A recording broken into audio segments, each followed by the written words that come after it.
সংসার সংসার চ্যানেলে স্বাগত। আজকে আমরা 5 বোনের গল্প বলবো। 5 বোনের গল্প কেন? কারণ এরা প্রায় প্রাগৈতিহাসিক। বড় বোন যে 5 বোনের, তার বয়স ধরুন এখন 97-98, কাজী প্রায় 100 বছর আগেকার ঘটনা গল্প শুরু করতে পারি। তখনকার সমাজ, তখনকার মেয়েদের জীবন, তখনকার পারিপার্শ্বিকতা, এইসব আমরা এই 5 বোনের জীবন কাহিনীর মধ্যে পাবো। তাছাড়া এদের জীবন কাহিনী আর 5টা সাধারণ মেয়ের মতো নয়, একটু আঁকাবাঁকা পথ দিয়ে এদের জীবন প্রবাহিত হয়েছে। চলুন সেই পাগডন্ডি দিয়ে আমরাও একটু ঘুরে আসি। আমি আজকে যার কথা বলবো, 5 বোনের বড় বোন খুশি সরকার।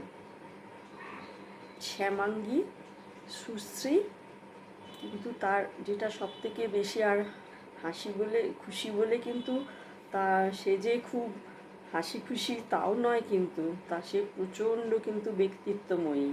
তার এই ব্যক্তিত্ব তার চরিত্রে খুব বিশাল ছাপ ফেলেছে একটা। এখন এই খুশি সরকারের গল্প বলতে গেলে প্রথমে এনার বাবা মার একটু পরিচয় দিতে হয়। এনার বাবা বাসুদেব সরকার, খুব সুপুরুষ, কিন্তু এতই ভালো মানুষ যে সংসারের পক্ষে প্রায় অচল। এনার বাবারও একটা জীবন কাহিনী আছে। তখনকার দিনে হয়তো এরকম ধারা প্রচলিত ছিল। ওনার বাবা যখন খুব ছোট্ট, ওনার মা ওনাকে নিয়ে গঙ্গায় স্নান করাতে গেছেন, মানে খুশি সরকারের ঠাকমা। সেই সময় জমিদারের নৌকো ওখান দিয়ে যাচ্ছে। জমিদার নিঃসন্তান। জমিদারের এই বাচ্চাটিকে দেখে, একদম গোপাল ঠাকুরের মতো নাদুস নুদুস সুন্দর বাচ্চাটিকে দেখে খুব ভালো লাগলো। তিনি ওরা কোথায় থাকেন, নাম পরিচয় সব জিজ্ঞেস করলেন। তারপরে একদিন নিজেই সেই ওনাদের ওই গরিবের গৃহে এসে হাজির। জমিদার সেই সন্তানটিকে, তার সন্তান ছিল না, নিজের সন্তান নিয়ে পালন করবেন বলে মা বাবার কাছে দাবি জানালেন। এখন গরিবের সংসার, আদর যত্নে ছেলে মানুষ হবে, তাছাড়া জমিদারের উপরে তো খুব একটা জোর জুলুমও চলে না। ওনারা খানিকটা খুশি খানিকটা অখুশিতেই রাজি হলেন। তবে কি, ছেলের সঙ্গে তাদের যোগাযোগ ছিল, জমিদার সেই বন্দোবস্তটা রেখেছিলেন। তা সেখানে বাসুদেব সরকার খুব ভালোভাবে জমিদারের চালে আদর যত্নে লালিত পালিত হতে লাগলেন। তারপরে দিন কাটছে, কিন্তু তিনি যখন আইএসসি পরীক্ষা দিলেন, সেই সময় জমিদারবাবু মারা গেলেন। আর সব থেকে হচ্ছে, জমিদারবাবু কিন্তু কোনো কাগজপত্র তৈরি করে যাননি, কোনো দলিল করে যাননি। এর ফলে কি হলো, আত্মীয় স্বজনরা এসে এই পালিত পুত্রকে বিতাড়িত করল। বাসুদেববাবু আবার নিজের সেই পুরনো নবদ্বীপের বাড়িতে ফেরত চলে গেলেন। তখন বাবা মারা গেছেন, মা বড় ভাইয়ের সংসারে থাকে। তা তিনি তো শিক্ষিত ছিলেন, কলকাতায় এসে চাকরি বাকরি খুঁজতে লাগলেন। খুব একটা চালাক চতুর বা এতই ভালো মানুষ ছিলেন যে খুব একটা বেশি কিছু করার সামর্থ্য তার ছিল না।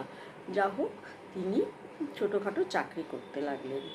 এরপরে বেশ কিছুদিন চলে গেছে, ওনার বিবাহ হয়েছে, উনি 5টি সন্তানের জনক। তারই বড় মেয়ে খুশি সরকার। 5 মেয়ে 1 ছেলে। তারা বেশিরভাগ সময় মামার বাড়ি বর্ধমানে থাকে। আর তাদের বাবা, মানে বাসুদেববাবু, মেসে থেকে চাকরি করেন। খুব একটা বিশেষ কিছু রোজগার তাও না, ওই একবার কখনো শ্বশুরবাড়ি কখনো নিজের বাড়ি, এই করে তাদের দিন চলত। তারপরে খুশি সরকার ম্যাট্রিকুলেশন পাশ করলেন। তিনি তো একটু ব্যক্তিত্বময়ী ছিলেনই, তাছাড়া তিনি বাবাও দেখেছে এত বড় সংসার, বাবাও যে খুব ভালো করে হাল ধরছেন তা না। তিনি সংসারে হাল ধরার জন্যে বা পড়াশুনো আরেকটু এগোনোর জন্যে কলকাতায় চলে এলেন। কলকাতায় কোথায় থাকবেন? কলকাতায় তার এক পরিচিত মামা ছিলেন, পাড়াতুতোই বলা যায়, সেই মামার কাছে আশ্রয় নিলেন। তা তখনকার দিনে কিন্তু আরও গৌরী সেন ছিলেন, আমরা যে জানি একটা গৌরী সেন, এই মামাও কিন্তু প্রায় গৌরী সেনই ছিলেন। মামার দেশে প্রচুর বিষয় সম্পত্তি ছিল, উনি শহরে একটা বড় বাড়ি করেছিলেন। সেখানে আত্মীয় পরিজন পরিচিত সবাই এসে থাকতো। ধরুন কেউ চাকরি খুঁজছে, কেউ পড়াশুনো করছে, পরীক্ষা দেবে, মেয়ে দেখাবে, অসুস্থ কলকাতায় ডাক্তার দেখাতে এসেছে, তারা সবাই ওনার বাড়িতে আশ্রয় নিত। থাকা খাওয়া কোনো অসুবিধে হতো না। তা খুশি সরকারও সেখানে আশ্রয় নিলেন এবং এদিক ওদিক খুঁজতে খুঁজতে তিনি মেডিকেল কলেজে নার্সিং ট্রেনিংয়ের জন্যে উপযুক্ত বিবেচিত হয়ে নার্সিং ট্রেনিং নিতে শুরু করলেন। ঠিক আছে, কিছুদিন যাওয়ার পরে এইভাবে তিনি যখন কিছুটা স্টাইপেন্ডের টাকা পাচ্ছেন, বাবাও যা হোক রোজগার করছে, এবারে মামার বাড়ি থেকে মা ভাই বোনদের কলকাতায় নিয়ে আসলেন বাড়ি ভাড়া করে। যা হোক সুখে দুঃখে তাদের সংসার চলতে লাগলো। আর খুশি সরকার নার্সিং হসপিটালে কাজ করলে কি হবে, একটু ভীতু ছিলেন। আর এখানে কাজ করতে করতে তার একটু একটা জিনিস হয়েছিল, তার ব্যক্তিত্বের সঙ্গে এখানে বেশিরভাগই সব এরা ছিল, যারা সিস্টাররা ছিলেন, সেই সিস্টারদের সঙ্গে অ্যাংলো ইন্ডিয়ান সিস্টার, তাদের সঙ্গে মেলামেশা করে তাদের আদব কায়দা রপ্ত করেছিলেন। আর ইংরেজি ভাষাটাও খুব সুন্দর রপ্ত করেছিলেন। তা সে যা হোক, তিনি একটু বললাম ভীতুও ছিলেন, কিন্তু মানে ভূতকে ভয় পেতেন আগেকার দিনের তো। আর একটু গ্রামে মানুষ হয়েছেন বর্ধমানে, তা সেই আর তারপরে একদিন তিনি নাইট ডিউটি এসেছেন। আগের যে সিস্টার তিনি ওনাকে হ্যান্ড ওভার দিয়ে বলে গেলেন যে একটি পার্সি মেয়ে আছে অল্প বয়সী, সে প্রচণ্ড অসুস্থ, ডাক্তার তাকে বলেছে যখন তখনই যা কিছু হয়ে যেতে পারে, একটু খেয়াল রাখতে। ঠিক আছে, খুশি সরকার তো নিজের কাজ করে টোরে তারপরে ডিনার করবেন বলে বাথরুমে গেছে। না, তখনকার দিনে বাথরুমগুলোও ছিল বিশাল বড় বড়, আর হলগুলোও খুব বড়।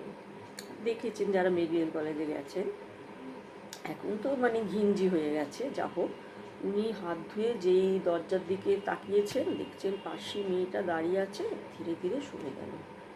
তো অবাক হয়ে গেলেন, কি ব্যাপারটা হলো। উনি তাড়াতাড়ি এসে সিস্টারদের জিজ্ঞেস করলেন, হ্যাঁ গো, যে পেশেন্টটা এক্ষুনি যাই তাকে তো আমি এক্ষুনি দেখতে পেলাম। ওরা না মুখ চাচাই করে বলল, 10 মিনিট আগেও মারা গেছে। উনি আর কিছু বললেন না, যা বোঝার বুঝে গেলেন। যা হোক, এবারে ওনার সংসার যা হোক চলছে। ওনার মা আস্তে আস্তে একটু অসুস্থ হয়ে পড়ছেন। ইতিমধ্যে ওনাদের বাড়িতে একটি ছেলে আসা যাওয়া করতো, ওষুধের দোকান ছিল। তা সেই ছেলেটি আবার ওই খুশি সরকারের পরের বোন মালবিকা সরকার, তাকে খুব পছন্দ করতো। মালবিকা সরকারের কথাও আর একদিন বলবো। সেই মালবিকা সরকার দেখতে সুন্দর ছিলেন, কিন্তু ভীষণ অলস ছিলেন, আর অতটা বুদ্ধিশুদ্ধিও খুব একটা চৌকস ছিলেন না আর কি, বড় বোনের তুলনায়। যা হোক, কোনো ক্রমে একটা ছোটোখাটো অনুষ্ঠান করে ওই ওই ছেলেটির মালবিকাকে খুব পছন্দ ছিল। একটা অনুষ্ঠান করে ছেলেটি ওষুধের দোকান ছিল, মালবিকা সরকারের সঙ্গে সেই ছেলেটির বিয়ে হয়ে গেল, প্রতিম সরকার। যা হোক, এদিকে ওনার মা অসুস্থ, তার মধ্যে খবর এলো ঠাকমা দেশে খুব অসুস্থ, ওর মাকে সেবা করতে যেতে হবে। আগেকার দিনে তো এরমই ছিল। তা কী হলো, তখন উনি মা আবার সেই ঠাকমাকে সেবা করতে চলে গেলেন কলকাতায়। বাবা আর 3 বোন থাকলেন, আর 3 ভাই বোন আবার মামার বাড়ি চলে গেল। তারপরে যা হোক, মার 2-3 মাস পরে ওনার মা ফেরত আসলেন ঠাকমাকে সুস্থ করে, কিন্তু উনি প্রচণ্ড অসুস্থ হয়ে পড়লেন। আর এই মহিলা খুব শ্যামাঙ্গী ছিলেন, বড় মেয়ের মতোই, কিন্তু একটা ওনার শৈল্পিক সত্তা ছিল। উনি মানে হয়তো যদি সুযোগ পেতেন খুব ভালো শিল্পী হতে পারতেন, সেই খবর আমরা শুনেছি। কিন্তু মধ্যবিত্ত ঘরে তো সেসব প্রকাশ হয়নি। তিনি মাটির গুলি করে রং করে রাখতেন, করে শিশিতে সাজিয়ে রাখতেন, এটা ওটা কেটে সুন্দর একটা ফুল তৈরি করতেন। যাকে তিনি খুব অসুস্থ হয়ে চলে এলেন। তারপরে টুকটাক চিকিৎসা হলো, কিছু হলো না। তখন ওই খুশি মাসি, আমরা মাসি বলি, বারবার নাম ধরে ডাকাটা তো ভালো লাগে না, বয়স্ক মানুষ। তা সেই খুশি মাসি মাকে মেডিকেল কলেজে ডাক্তার দেখালেন, ডাক্তার হসপিটালে ভর্তি করে নিল। খুব সম্ভবত ক্যান্সার হয়েছিল, তখনকার দিনে তো অত ডায়াগনোসিস হয়নি। তারপরে দিন 10 ওনার চিকিৎসা হচ্ছে, অবস্থার কোনো উন্নতি নেই। উনি একদিন সকালে কুশিমাসি হসপিটালে গেছেন, তখন একজন সিস্টার ওনাকে নিয়ে গেল। উনি দূর থেকেই দেখছেন যে মায়ের বেডের কাছে সবুজ পর্দা দেয়া, কিন্তু বুকটা ধড়াস করে উঠলো, কিন্তু কিছু বললেন না। ওই সিস্টার হাত ধরে নিয়ে গিয়ে বললো, তোমার মা সকাল 8টার সময় এক্সপায়ার করেছেন, মারা গেছেন। কুশিমাসি কী বলবে, কিছুক্ষণ মায়ের দিকে তাকিয়ে থেকে স্টাফ রুমে গিয়ে খুব কাঁদলেন, খুব কাঁদলেন। মা খানিকটা তার সঙ্গী ছিল তো, আর মাকে সে ভেবেছিল আরও একটু আদর যত্ন করবে, কিন্তু কিছুই হলো না। মা এইভাবে কষ্ট করতে করতেই চলে গেলেন। কিন্তু বেশিক্ষণ কাঁদার উপায় নেই, বাবা তত চতুর্দিক সামলাতে পারেন না। খুশি সরকার তখন বাড়ি চলে আসলেন, এসে প্রথমে বোন ভগ্নিপতিকে খবর দিলেন, তারপরে বাড়িতে এসেও খবর দিলেন। এখানে তখন দুটো বোন থাকতো, একজন সুচিত্রা আর একজন বিচিত্রা। তা সুচিত্রা দেখতে অপরূপ সুন্দরী ছিলেন, দুই বোনই পড়াশোনা করত, কিন্তু উনি ওই সুন্দরী ছিলেন বলে ওনার একটু সাজগোজেরও বাতিক ছিল। উনিও খুব কাঁদলেন, সে হাত পা ছুঁড়ে কাঁদলেন, একদম ডুকরে ডুকরে কাঁদলেন। তারপরে শুনেছি পাউডার টাউডার মেখে টিপ কুমকুম পরে দিদির সঙ্গে বোন ভগ্নিপতি, দিদি, বাবা চলে গেলেন দাহ কাজ করতে। এবারে বলি যে খুশি সরকার তখনকার দিনে তার কেন বিয়ে হয়নি। তার বাবা ছাপোষা মানুষ ছিলেন, তা ওরকমই দু একটি ছাপোষা ছেলে এনেছিলেন, কিন্তু খুশি সরকারের মোটেই পছন্দ হয়নি, আর বিয়ে করাও হয়নি। তবে শুনেছি মেডিকেল কলেজে কোনো ডাক্তারের সঙ্গে তার একটু ঘনিষ্ঠতা হয়েছিল, কিন্তু সেটা কতদূর এগিয়েছিল জানি না, কেন পরবর্তীকালে তার কোনো সূত্র পাইনি। আজ এই পর্যন্ত, নমস্কার। আবার পরে খুশি সরকারের গল্প শুনবো।